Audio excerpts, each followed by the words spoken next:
Hello everyone, আজকে আমরা কথা বলবো অ্যাডোবি ফটোশপ নিয়ে। আমরা যারা ফটো এডিটিং করে থাকি তারা সকলেই কম বেশি অ্যাডোবি ফটোশপ ব্যবহার করে থাকি, কিন্তু এই অ্যাডোবি সফটওয়্যারটি ইনস্টল করাটা কিন্তু বেশ অনেকটা ঝামেলার বিষয়। তো সেই জন্য আজকে আমরা দেখব যে কিভাবে কোনো প্রকার ইনস্টলেশন ছাড়াই আমরা অ্যাডোবি ফটোশপ সম্পূর্ণ ফ্রিতে ব্যবহার করতে পারি। তো চলুন শুরু করা যাক। তার আগে বলে নিচ্ছি, আপনি যদি আমার চ্যানেলে সম্পূর্ণ নতুন হয়ে থাকেন তাহলে please hit the subscribe button. Thank you.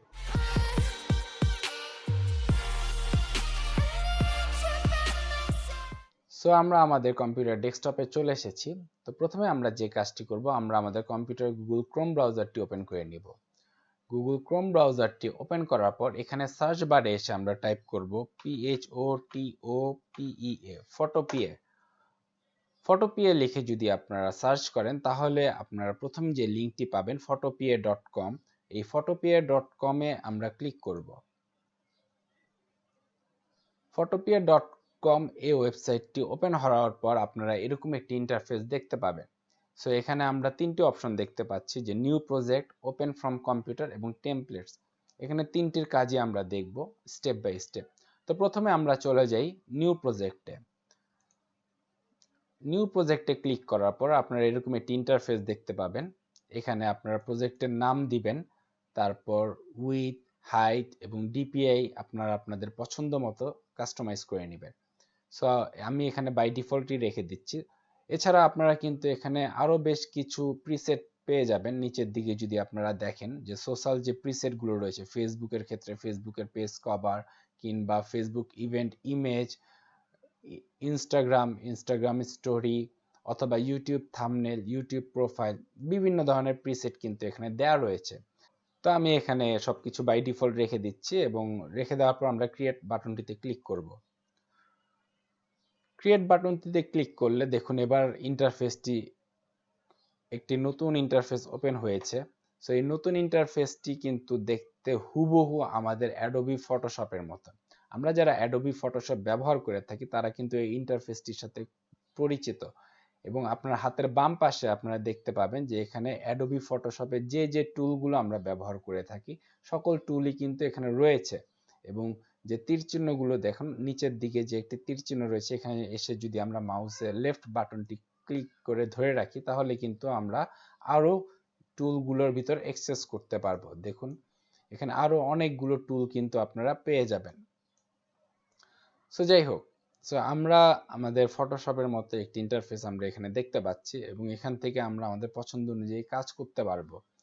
So আমরা এবার দ্বিতীয় অপশনটিতে চলে যাই, ওপেন ফ্রম কম্পিউটার। এই অপশনটিতে যদি ক্লিক করি, ক্লিক করার পর আপনারা এখান থেকে আপনার কম্পিউটারের যে কোনো ছবি সিলেক্ট করে নেবেন। সো আমি এখানে ডেস্কটপে একটি ছবি রয়েছে সেটি সিলেক্ট করে নিচ্ছি। তো আমার ডেস্কটপের ছবিটি সিলেক্ট করার পর আমরা কিন্তু এখন এটার উপর কাজ করতে পারি। ধরুন আমি এই ছবিটি থেকে শুধুমাত্র মোবাইল স্ক্রিনটি রাখবো। তো সেক্ষেত্রে আমি ক্রপ টুলটিতে চলে যাই। ক্রপ টুলটিতে আসার পর এখান থেকে আমি কিন্তু চাইলে আমার পছন্দ মতো রিসাইজ করে আমি কিন্তু এই মোবাইলটিকে ক্রপ করতে পারি। তো দেখুন কত ইজিলি কিন্তু আমরা কাজটি করে ফেলতে পারলাম। ঠিক একইভাবে ফটোশপ দিয়ে আমরা যা যা করা সম্ভব সবকিছুই কিন্তু এখানে আমরা ইজিলি করতে পারি। তো এবার আমরা আমাদের তৃতীয় অপশনটিতে চলে যাব। তৃতীয় অপশনটি রয়েছে টেমপ্লেট। দুঃখিত। তো আমরা টেমপ্লেটে আসার পর এখানে দেখুন হাতের বাম পাশে বিভিন্ন ধরনের ক্যাটাগরির টেমপ্লেট রয়েছে। আপনারা যে যে ক্যাটাগরি চান, ধরুন আমরা ইউটিউব কিংবা ফেসবুক অথবা ইনস্টাগ্রাম যে কোনোটির জন্য একটি টেমপ্লেট চাই। আমার ক্ষেত্রে আমি ধরুন ইউটিউবে চলে যাই। ইউটিউবে আসার পর আমরা একটি টেমপ্লেট চুজ করি। এখানে প্রচুর টেমপ্লেট রয়েছে দেখুন। সো আমি এই টেমপ্লেটটিকে চুজ করছি। তো এই টেমপ্লেটটির উপর ক্লিক করলে দেখুন এই টেমপ্লেটটি আমাদের কম্পিউটার স্ক্রিনে ওপেন হয়ে যাবে। এবং ওপেন হয়ে যাওয়ার পর এখানে ইয়োর টেক্সট লেখা যে অপশনটি রয়েছে, আমরা চাই যে এই ইয়োর টেক্সট লেখাটি আর থাকবে না, এখানে আমি আমাদের নাম দিয়ে দিতে চাই, চ্যানেলের নাম। তো যেহেতু আমার চ্যানেলের নাম মাহাদি সবুজ, তো সেটি আমি এখন দিয়ে দিব। দেখুন এখানে হাতের ডান পাশে নিচে লেয়ার অপশনগুলোর ভিতর কিন্তু আপনি টেক্সট লেখা যে অপশনটি রয়েছে সেখান থেকে আমরা আমাদের নাম চাইলে কিন্তু খুব সহজেই সেট করে ফেলতে পারি।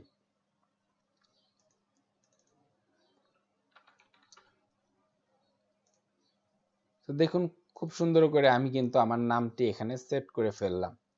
তো এখন এটা আমরা ব্যবহার করতে চাই, তো সেজন্য আমরা যদি চাই যে এটিকে পিএসডি ফাইল আকারে রেখে দিব এবং পরবর্তীতে কাজ করব, সেটাও কিন্তু আমরা এখান থেকে করতে পারি। সেজন্য আমরা ফাইল অপশনটিতে চলে যাব এবং আসার পর এখানে একটু নিচেই দেখতে পাবো সেভ অ্যাজ পিএসডি, অর্থাৎ ফটোশপের যে ফাইলগুলো আমরা সেটি কিন্তু পিএসডি ফরম্যাটে সাধারণত সেভ করে রাখি পরবর্তীতে কাজ করার জন্য।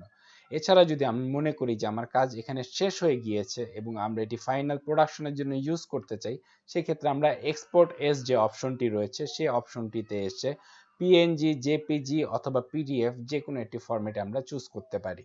সো আমি আমার ক্ষেত্রে পিএনজি দিয়ে সেভ করে দিচ্ছি।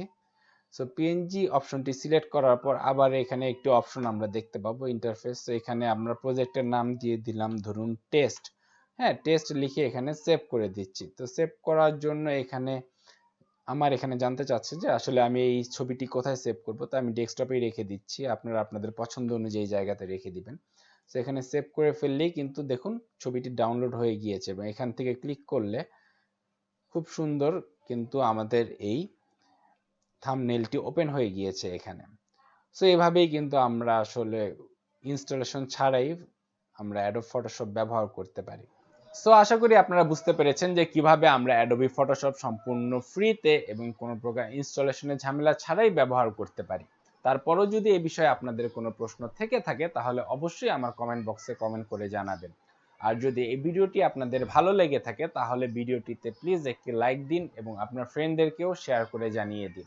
আর যদি আমার চ্যানেলটি এখনো সাবস্ক্রাইব না করে থাকেন তাহলে অবশ্যই সাবস্ক্রাইব করে ফেলুন। সো দেখা হবে পরবর্তী কোনো ভিডিওতে। Till then take care.